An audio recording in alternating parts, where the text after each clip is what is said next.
জ্যোতিপ্রিয় মল্লিক জামিনের আবেদন জানালেন ব্যাংশাল কোর্টে। মন্ত্রিত্ব থেকে সরিয়ে দেওয়া হয়েছে গতকালই প্রাক্তন খাদ্যমন্ত্রী জ্যোতিপ্রিয় মল্লিককে এবং তারপরেই আজ জামিন চেয়ে কোর্টের দ্বারস্থ জ্যোতিপ্রিয়। প্রথমবার গ্রেপ্তার হওয়ার পর প্রথমবার জামিন চেয়ে আবেদন করলেন প্রাক্তন মন্ত্রী।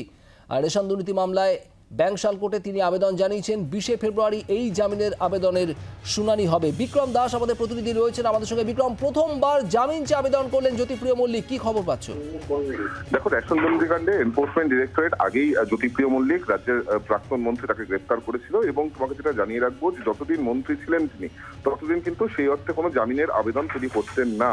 এবং যেটা দেখা গেল যে সম্প্রতি একদম সত্য তাকে মন্ত্রিসভা থেকে সরিয়ে দেওয়া হয়েছে এবং তারপরেই কিন্তু জ্যোতিপ্রিয় মল্লিক আজকে তিনি জামিনের জন্য আবেদন করেছেন নগর দায়রা আদালতে। তার জামিনের আবেদনের ভিত্তিতে আগামী সোমবার দিন এই মামলার শুনানি হবে, এমনটাই কিন্তু আমরা এনফোর্সমেন্ট ডিরেক্টরেট সূত্রে জানতে পারছি। ইডি সূত্রের খবর যে মূলত জ্যোতিপ্রিয় মল্লিক এর আগে কিন্তু যখন বিভিন্ন সেশন কোর্ট বা তাকে যখন প্রোডাকশন কোর্টে নিয়ে আসা হতো তিনি কিন্তু সে অর্থে জামিনের আবেদন করতেন না এবং এক্ষেত্রে একটা কৌশল হিসেবে সেটাকে মনে করা হতো। এবার যখন তিনি আর এখন মন্ত্রী তাকে মন্ত্রীপদ থেকে সরিয়ে দেওয়া হয়েছে তারপর কিন্তু তিনি জামিনের আবেদন করলেন।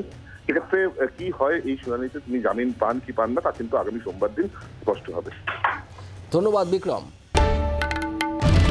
বাংলার আওয়াজ, বাঙালির আবেগ, জি 24 ঘন্টা।